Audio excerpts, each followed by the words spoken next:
Welcome to the Imperial, our bar in the basement. I'm Martin, along with my colleague Tom over there somewhere. Oh, there you are. We'll be talking about the data science and engineering that goes on here at Ticketmaster International. So if we just start off with a quick agenda of what we'll be talking about today. First of all, we'll just quickly introduce the team and discuss what we're responsible for. Then I'll move on to talk a bit about the data, how we process it. Then we'll kind of move on and discuss the data engineering aspects of what we do and how we came to use Airflow. And then the second half, Tom's going to talk about our Affinity tool, explaining how it came to be and also giving you a bit of a demo. So just to set the scene for those of you who don't know what we do, Ticketmaster is the world's leading ticketing company. We operate in over 20 markets. So in terms of structure, Ticketmaster is organised into North America and the rest of the world, i.e. international. Here in London, we're responsible for over 20 markets. It's probably nearer 25, 30, ingesting their data and providing a number of central functions. So moving on to look at the team. First of all, we have 3 engineers at the coalface. So we've got me, Tom and Zoltan. So we're fairly cross-skilled, but largely speaking, I handle the data engineering. Tom handles the analysis and exploration, and Zoltan handles kind of the modeling aspects of what we do. And then also we've got Grazia here, who's our data visualization designer. We work closely with her on presenting our work. You'll see a bit more of Grazia's work later on. So moving on to the kind of management side of things, we've got Don here. So Don heads up customer insight and CRM. We all report into Don. He provides the management and strategic side of things. And then moving up the hierarchy one level, we've got Sophie. She's SVP of Insight and Marketing. And ultimately, we all report to Sophie. So starting out looking at our data, essentially supporting 20 plus market means a lot of data.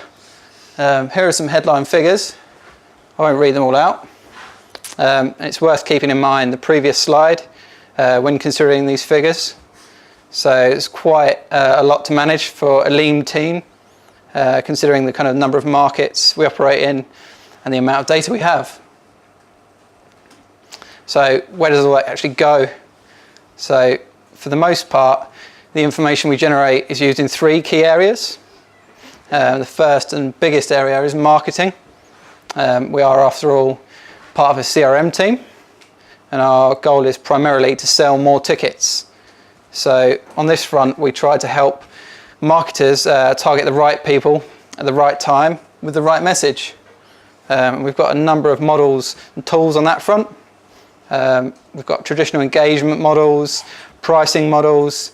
We've also got some kind of machine learning to predict what people are next likely to buy and how much they're actually likely to spend. Then moving on to sponsorship, we've got affinity models that help people understand customers that could also be interested in their product, and the demographics and the behavior of those customers. And then finally, we also have a hand in sales and operations. So for those who aren't aware, the ticketing industry historically has a bit of a problem with bots. So in the past, bad guys have tried to exploit the limited supply of tickets for their gain. So we have models to help fight this with the goal of getting tickets into the hands of the right people. And in addition to that, we also help operational teams predict demand and track their sales. So moving on to kind of look at the data flow and all the pipe work involved. So if I start out on the left, we've got 2 major groups of sources. So we've got external feeds and internal feeds. So first of all, if we look at Clickstream, we've got our sites tagged up with Adobe Analytics, also Google Analytics. Adobe is the main one at the moment for us. We've also got response metrics to our email campaigns coming through. That's through Salesforce. So then if we move on to look at the internal streams, gave you a bit of a sneak peek there. So yeah, in terms of our internal streams, we've got basically most of the stuff comes from our website. So we have a feed of our marketing preferences, so what newsletters people opted into, if they opt out of newsletters. We also gather favourites data of what artists people like, what venues they like, the kind of genres people are interested in. And then finally, the big one is the transactional data. So we've got multiple ticketing platforms that all kind of get brought together. As you can imagine, multiple platforms means different sorts of data. It's hard to understand and compare. So luckily our data warehouse standardized this, and we consume from our warehouse. So, and also in terms of this transactional data, the latency changes as well. So some of those feeds are real time and some of them are daily based. So moving on to the middle layer, I won't talk about this too much because we talk about it a lot more later on, but we've got two main environments here. You'll see that in the next slide. So, but moving on to our outputs, some of our outputs are directly surfaced using some traditional tools, such as we've got reporting tools there, business objects and Tableau. Another big one is our email tool, and we've also got a DMP that we synchronize to. And then the other one that we kind of directly surface our information to is our custom visualizations. And these are backed by some APIs that we've built as well. So Tom will dig into that a bit later on. So I won't speak about that too much.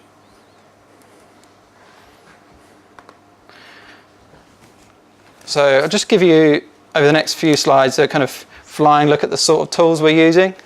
They're grouped into these following subject areas.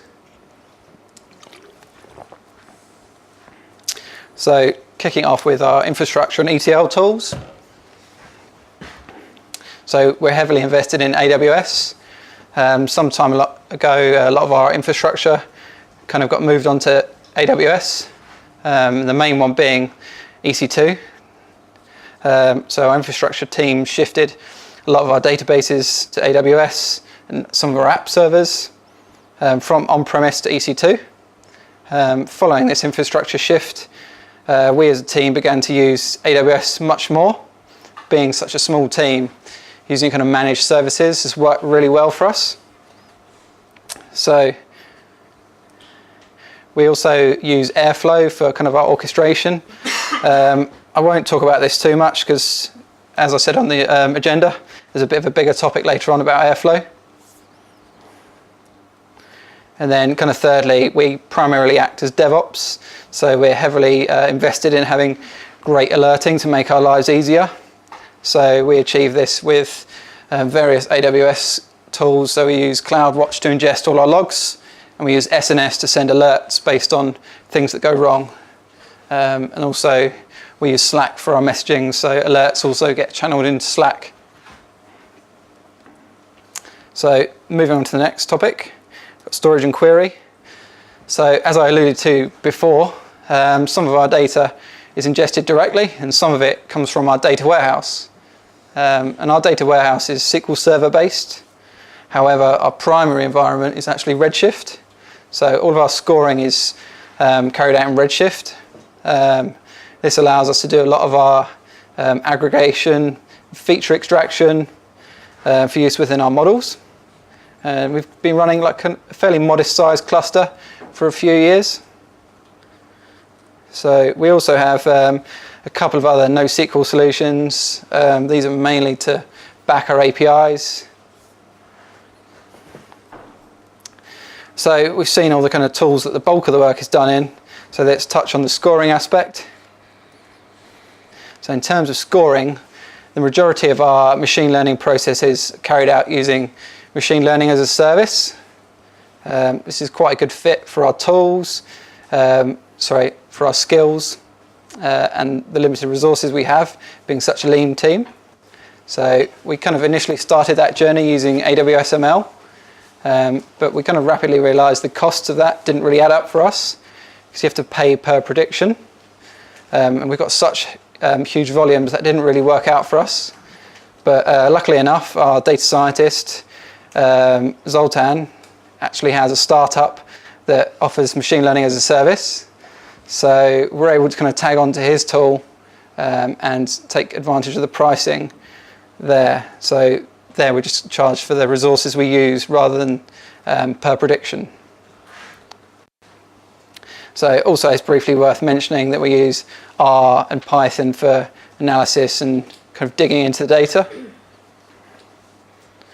So and then moving on to the visuals and API, I'll kind of fly over this as Tom will focus on this in his half. But over the past few years, our remit has kind of widened as a team. So we provide a lot of self-service tools now that allow kind of marketers mainly to explore our data and visualize it. And that's kind of primarily surfaced using APIs that are backed by Node, and we kind of document them with Swagger. And I kind of briefly mentioned before as well, those APIs are hosted using a managed service called Elastic Beanstalk. So that's a very hands-off way of us being able to host this and monitor it without administering a server. And then kind of finally, our custom visualizations are mainly D3 based, but more on this journey later on. So introduction's over. Going to give you a bit more of an in-depth view of how we use Airflow and how that came to be and our infrastructure around Airflow. So first of all, I'll start off kind of detailing how the landscape looked 5 or 6 years ago. And I call this the Stone Age of data in Ticketmaster. So looking back about 5 years, our remit and our toolbox was much smaller than it is now. So the majority of our work was implemented in SQL, and it was entirely based on smaller data sets, such as transactional data sets.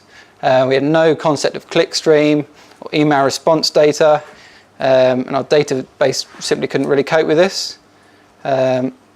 Most of our work was wrapped in stored procedures in SQL Server.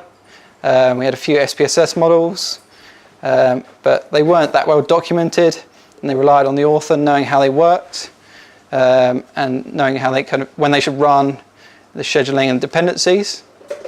All this kind of worked, but wasn't very scalable, and that really limited our potential. So we realized things need to change to allow us to scale. So next comes the Bronze Age, but as you'll see, things aren't much better. So as you can gather from the animation, the Bronze Age meant we had some automation of repetitive tasks. We're still limited to SQL-based transformations and models, but essentially what this age was us packaging our work and handing it over to an operational team that scheduled our procedures in an ETL tool. So they're able to give us some basic alerting and some scheduling. And the team that we handed over to also had an operations element, so they could help ensuring things ran consistently. But as you can imagine, this isn't really much of an improvement on the technology front. There's no prospect of ingesting more data or different sources of data, and we've also lost an element of control by handing it over to another team. So at this point in time as well, we're also looking at how we could use clickstream and email response data in other tools, but we kind of figured we definitely couldn't cope with these sort of sources using our existing infrastructure. So something had to change, really. So yeah. So essentially what we found is the more data we could get hands on, the more problems it presented. It's quite clear at this point that we needed a new sort of tool. The team was expanding, our aspirations were growing, and we needed something to help us deliver more.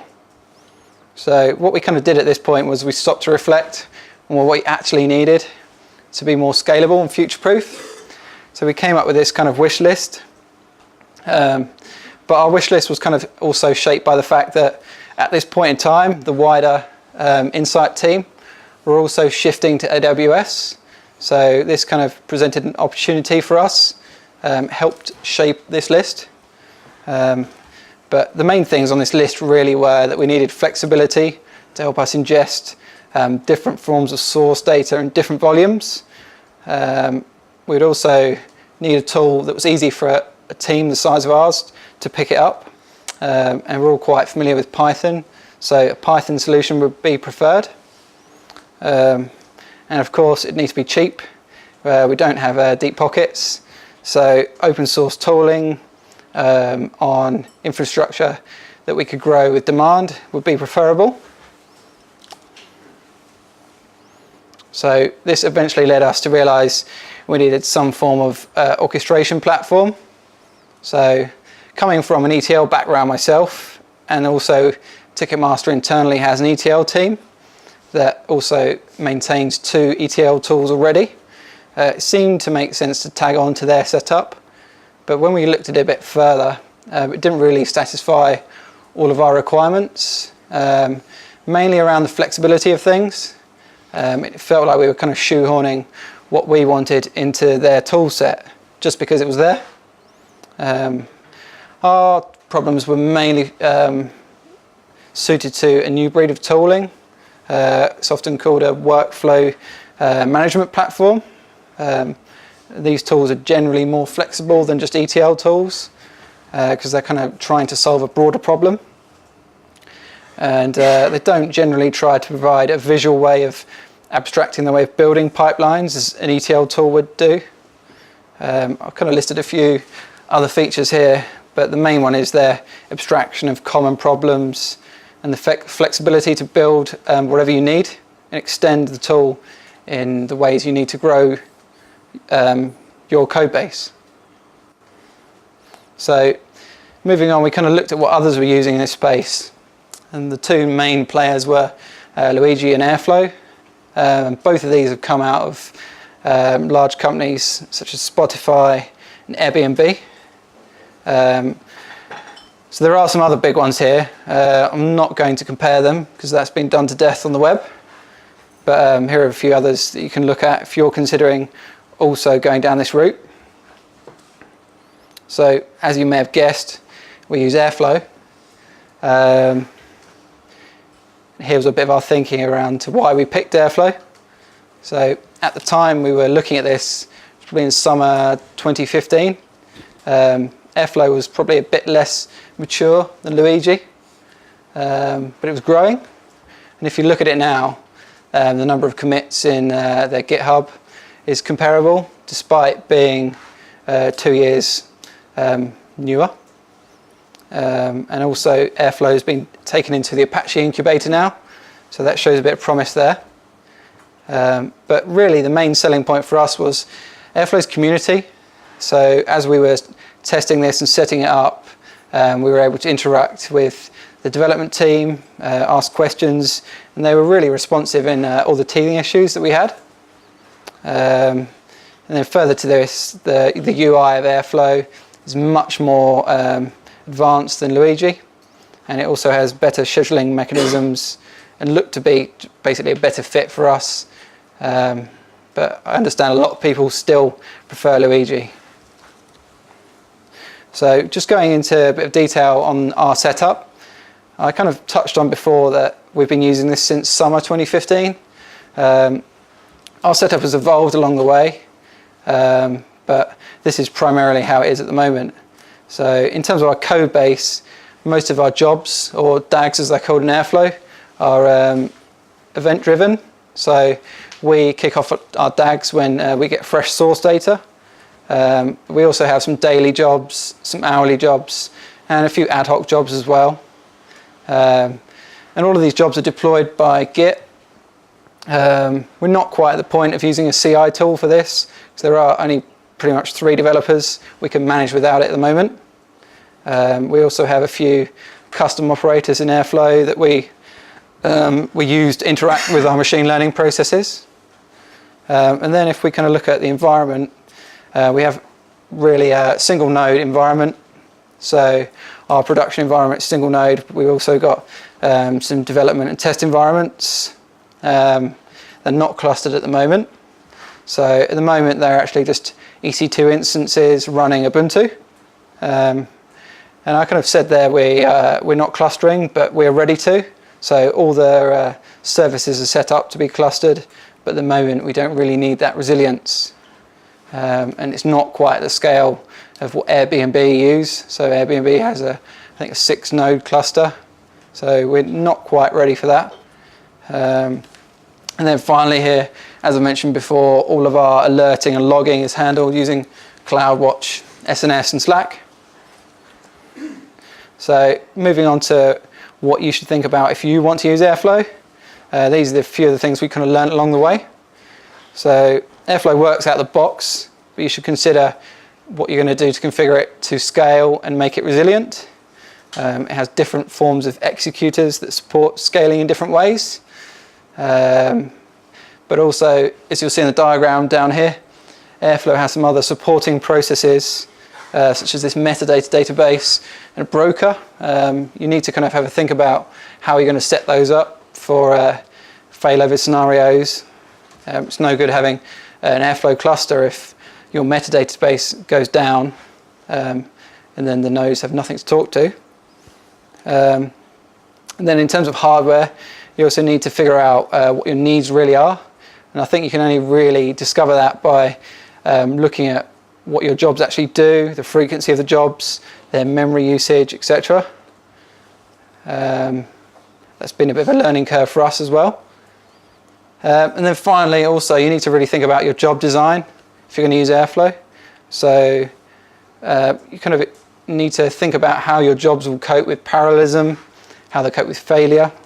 And if you're of an ETL mindset, that will come fairly natural to you. But the main point is you need to think about how you're going to get consistent results if things fail. Can your processes cope with being run over a large date range multiple times? So where are we actually going with Airflow?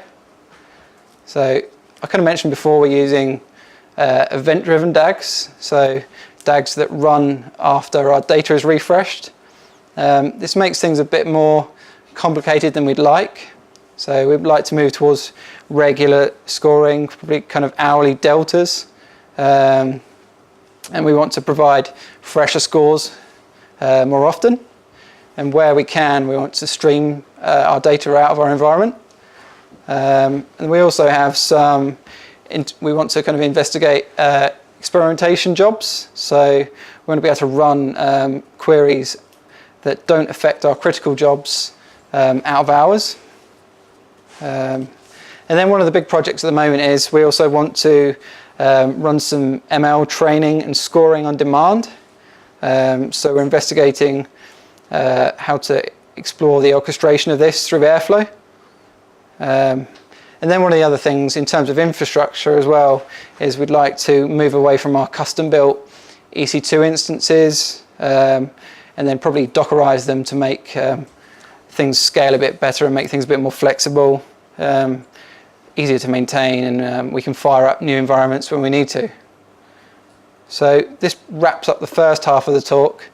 I'm going to hand over to Tom now to talk about Affinity. Okay, so I'm going to talk about what we call Ticketmaster Affinity, which is one of the tools that we've built on top of all the infrastructure that Martin just mentioned. So a bit of background, like I said, we generate a heck of a lot of data here at Ticketmaster. And we've also invested quite a lot in the infrastructure to capture and process all of this data, which leaves us still with a few problems. So how do we turn all this data into something that's actually useful, that our marketers or our sales teams can actually use to sell tickets or pitch for tickets a bit more effectively? And not only how can we make it useful, but how can we then get people to actually use it? So it's great giving them something useful, but people don't like changing their behaviors. Getting them to use a new tool is generally fairly challenging. So we try to make them tools that are as easy as possible to use and generally require no explanation. You can pick it up and use it, and you don't have to worry about anything. So on to the first question. A lot of people kind of answer this by finding products, like relationships between their products. So Amazon obviously made this pretty famous with their people buy this, also bought this. A lot of other companies also doing this now. The Netflix, pretty good at it. Almost everything people watch on Netflix is via suggestions rather than actually searching for something. And Spotify as well, probably, I think, one of the best at this at the minute. So we saw obviously an opportunity there to use this product relationships to boost our marketing, really. So we use it, sort of one common circumstance here at Ticketmaster. If we've got a new artist on sale, a new tour for an artist, quite often we'll retarget all of the customers who have already purchased for them. But that only gives you it works quite well, but it gives you quite a small pool of people to try and target. So we thought, using these relationships between artists, we can probably identify some artists who have customers who are likely to also purchase for the target artist. And if we target them as well, we can probably sell more tickets, send more emails, but still send relevant messages to those people that we're targeting. So how do we do that? Well, we use a kind of affinity market basket-like analysis. I expect a lot of other people kind of do in this area. So in this example, we're trying to sell tickets for artist C. We'd look at how popular they are in the overall base. So here they've got about 10% of our overall base, so a fan of artist C. And then we'd start to compare that to the other other artists' fan bases. So here we see artist A, their fans, about 33% of them are also a fan of artist C. So that's considerably higher than it is in the general population. So we'd say it's a pretty good link there, quite a strong affinity. So we'd probably use them if we wanted to target some extra customers. Artist B here, there's a bit of an overlap. We see some customers also like artist C, but not as much as we see in the overall base. So even though there's overlap, it's probably not strong enough to say there's a good link here. So we probably wouldn't use them in our targeting.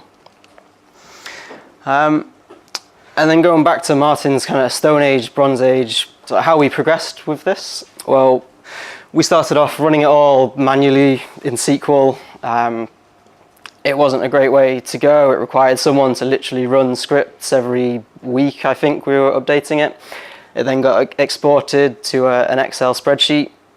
So there's no real kind of security around it. We couldn't control who had access to the data. There was no setting up any user accounts or giving anyone proper tooling to access it. And updating it was a nightmare because you had to send people the links to the spreadsheet again. So not the best situation. And we moved on to our slightly more automated Bronze Age world. Here we managed to wrap everything up in stored procedures. It was ran as part of a larger ETL process, sort of kicked off through SAP Data Services. And it was also put into this front end in a real BI tool through business objects. So now we could control it a lot better. It was all automated. We could give people user accounts, control who accessed the data, what they could access. And updating it was a lot easier. You didn't have to send out another spreadsheet. They could just logged in and the refresh data was there for them, ready to use. So we could have kind of stopped there. We've answered sort of the first question. We've made something useful. We've given it to people. They can use it. But it didn't look very attractive. The tool it was in, it's a bit clunky to get to where you want it to be. It wasn't really selling the data as well as we possibly could. So we came up with this plan. We were going to take our old, not very nice spreadsheet data. We were going to mix it with a nice web front end made using D3 and fancy charts. And then we were going to take our great designer Grazia and make it look great and make everyone want to use it, essentially. And what we came up with looked like this. And hopefully I'm going to give you a demo and it'll work. We'll see. Yeah, will it work? No. Here we go. So this is what it looks like. You have that original data table is still there down below, but we added this nice visualization on top to allow people to get a better understanding of what's going on and just have something that's kind of interesting to play with, to explore the data a bit more. So in the center is the artist that you're kind of focused on. In this example, it's One Direction. And all the other artists around it are the affinity artists, the people that we think have the strongest link. The closeness indicates that link, so closer artists, stronger affinity link. In this example, it's actually a One Direction book signing, which has the strongest link to One Direction. Not that useful, but not fairly obvious, I guess. And the size of the balls represents the size of the audience there. So you could target the One Direction book signing. It has the strongest link, but there's not a huge amount of customers to target there. Whereas if you go for 5 Seconds of Summer, a little further out, but a lot more customers you could hit in the targeting. And you can also just click through here to explore the data a bit more. So the idea was just to make it as obvious as possible what the data was and who those links are. You can search at the top here for different artists and events. This one I find quite interesting. So this is Mickey Flanagan, who's a sort of East End Cockney comedian. And the strongest affinity link is an ice skating session at Somerset House. But it's not just any session, it's actually a taxi driver. It's a session that was only available to taxi drivers. So we get this kind of strange link where taxi drivers have a really strong affinity to Mickey Flanagan. So it kind of throws up some interesting connections that maybe you wouldn't have seen otherwise. Hopefully I can get back to the actual presentation. Yeah.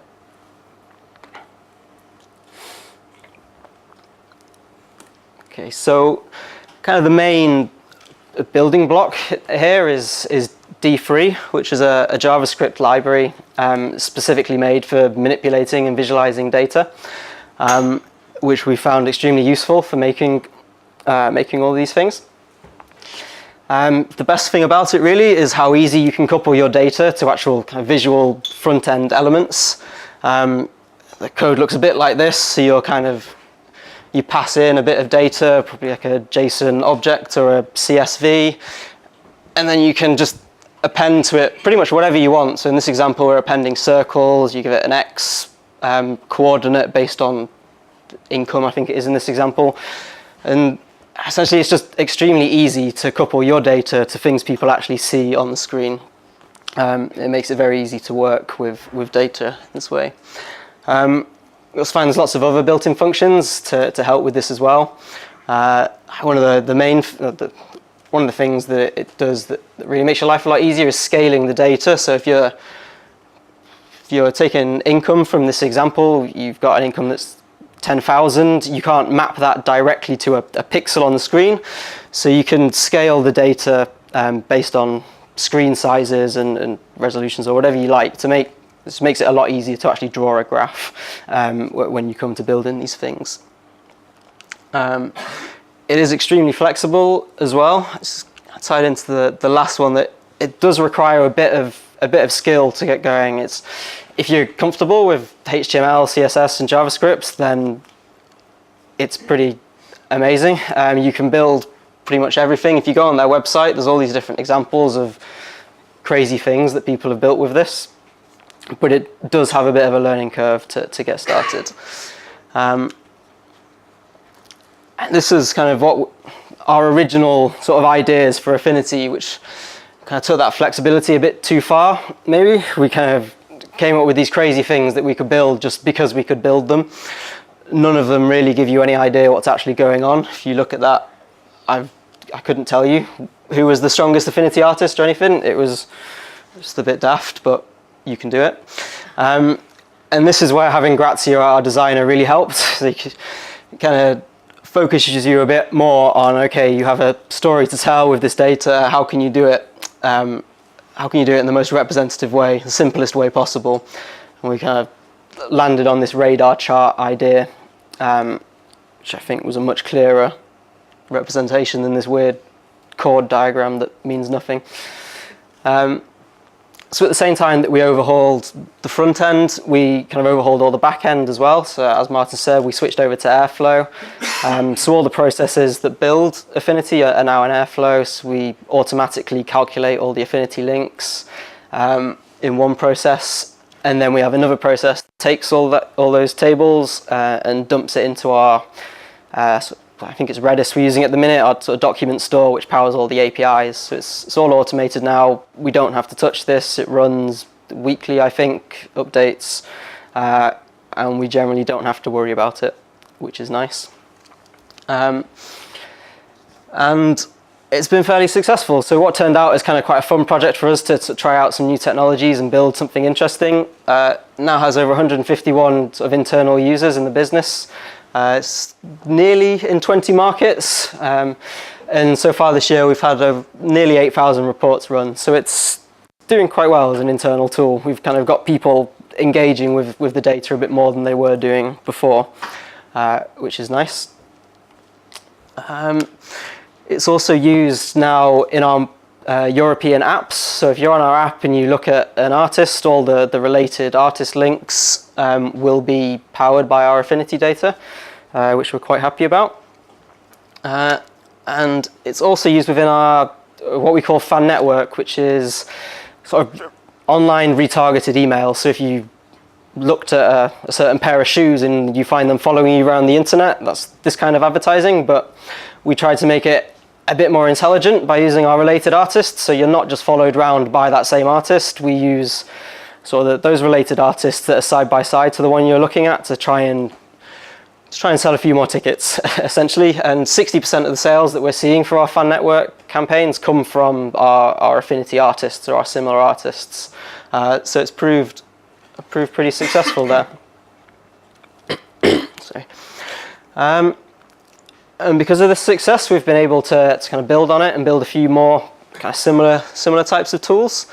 So this one we call Curve. Essentially what it does is predict a sales curve for each event that we have on sale, and then it tracks your actual sales curve against what we've predicted, so people know how well their event is actually selling compared to how we think it should be.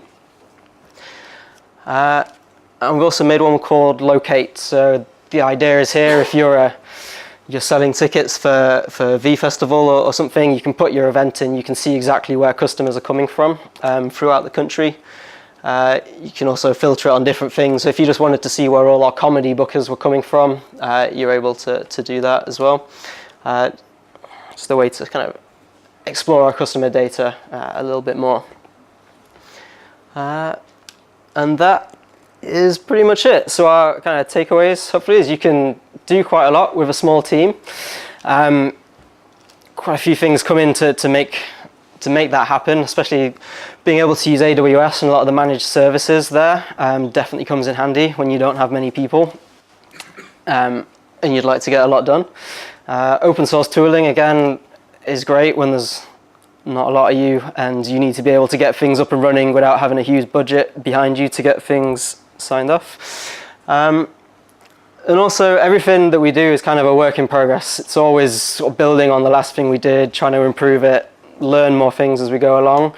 It's never really, nothing is ever finished, nothing is ever perfect. You want to keep building on it.